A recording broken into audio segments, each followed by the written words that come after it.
You want to manifest something into your life and you've asked God for a sign. You're frustrated and you wonder, like, why have I not manifested this yet? Well, this episode is your sign from God. This episode is not shown to everybody, and even less people will feel called to actually click on it.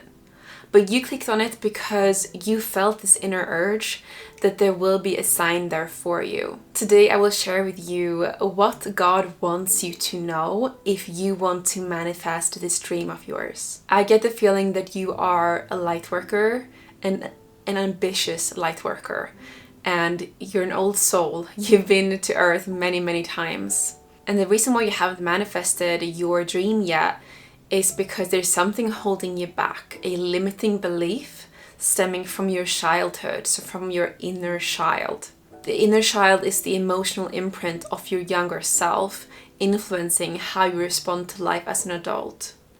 And by healing your inner child, you align more deeply with self-love, worthiness, and the energy of your desires, creating a fertile ground for manifestations to flourish. So I want you to ask yourself, what could have happened in childhood that is still impacting you today that you haven't fully dealt with yet, that you haven't fully healed? Because you might have done inner child work before, but there's something there that still hasn't been fully healed. And clues to this would be looking at, like, what are you struggling with? Is it procrastination? Is it overworking? Perhaps you never felt smart enough for your parents. They always looked down on you and maybe like looked up to your brother who maybe was really smart, got all the best grades, and they could maybe just said one time like, you're not as smart as your brother, and that has stuck with you in your subconscious. Because the truth is, when we're young, it's like we're constantly in hypnosis. Our subconscious mind just absorbs everything, even if it's just one sentence. So if we go with this example of your parents thought you weren't smart enough, maybe this means that now you have like one foot in and one foot out when it comes to the dream you want to manifest. You take a little action and then you go back. A little action, then you go back. So you're not really getting any results. Your inner child does not feel safe. So after this episode, I want you to write a little letter to your inner child and really reassure them that they are completely safe. They will not be hurt any longer. God also wants you to know how capable you are of achieving this dream. Like, it might just feel impossible and that you've tried everything, but God wants to assure you that you can do this. And you need to push through the fear. The fears might never disappear completely, so you just have to do it anyway. You will never feel 100% ready and motivated to take inspired action consistently. So you have to look at the fears neutrally, like, okay, there they are, kind of like a detective. And then once you do that and you push through and you take inspired action, the fears will either disappear or become smaller. And when you know what your limiting beliefs are that no longer serve you, replace I am unworthy, for example, with I am deserving of love and abundance. So flipping them. You also want to practice self-compassion. Show yourself kindness and care that you may have lacked as a child. And to take a little bit of inspired action already now, write in the comments, my inner child is safe and loved. I'm also feeling like you have a big purpose in this lifetime and you have big dreams. Like, you really want to make this life a masterpiece. Many people, they come into this lifetime and they're just here to experience life on Earth. This might be their first reincarnation on Earth. So their mission is literally just to experience what it's like. But for you, like, you have already done that many times. So now you're here to help other people as well and get to the next level of spiritual growth, because the only thing you take with you when you leave this life is your spiritual growth. Like, your material goods, your body, etc., gone.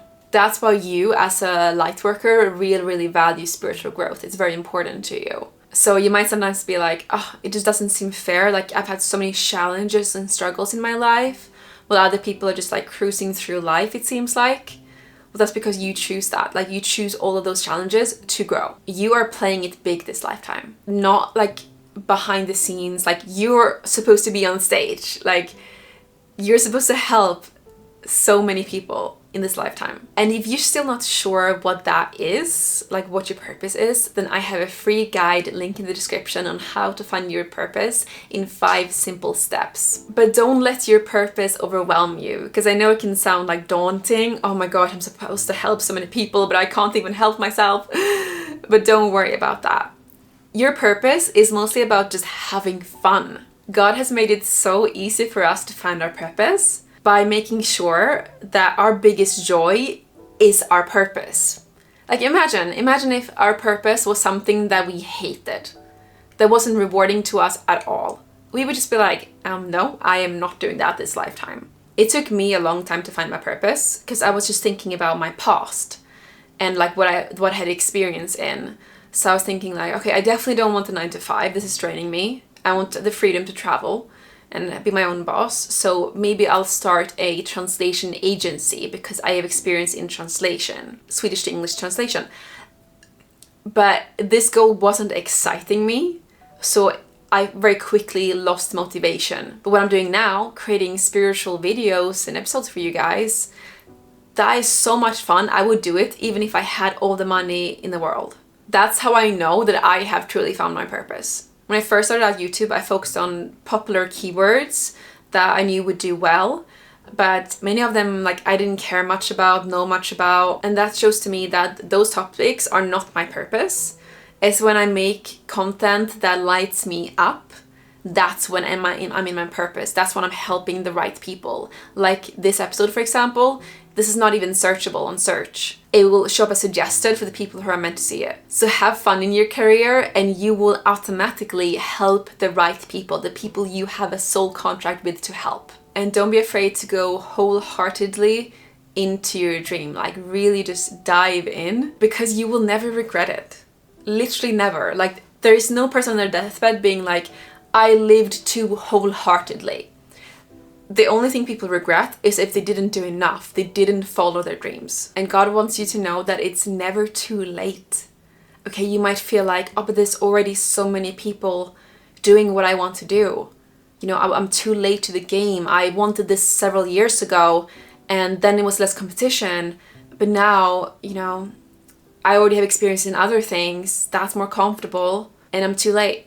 It's not too late. It's never too late. For example, if you want to be a YouTuber, there are people in their 60s crushing it. Just started the YouTube channel a year ago. If you imagine yourself like a radio channel, you are on a specific frequency, which will attract other people on your frequency. So yes, there might be other people in your niche, but they will attract people on their frequency. So they're not competition to you. And also don't worry about your expertise. Don't feel like, oh, but I don't have a PhD or I'm not an accredited coach or yada yada yada. Excuses. You are already an expert at your purpose. Because what your purpose is, you are so passionate about already that you are already reading books, taking courses about it. For example, if you love animals, you are probably watching animal videos all the time. Like if you want to be a dog trainer, my guess is you already have a dog. You know so many different dog breeds, how they behave, how to train a dog. You don't need a PhD to help people. You just need to be a few steps ahead of the people you're helping. That's it. When I first became a digital nomad, I was a digital nomad coach for a while. And I felt like icky about it. I felt like, oh my gosh, like I do not have experience because I don't have much money yet. But the thing is, I was helping people who were not nomads at all. So they were still working 9 to 5s and at least I had gotten out of the rat race. So I wasn't making bank, but I had taken enough action steps to get out of the hamster wheel. And that is all of what your audience cares about. So it basically sounds like God wants you to wholeheartedly go into your dream, you know, take consistent action, take inspired action, and not have any excuses. There will come more signs, so keep staying open to them. I know you're open to them because you clicked on this episode, but most importantly, take action on them. Don't be afraid. Your inner child is safe and loved. God believes in you. I believe in you. You can do this. Let me know in the comments if this resonated, right? Did this episode reach the right people? I need to know this. And let me know in the comments what your dream is. Let's inspire each other in the comments. Love you so much and have a beautiful day.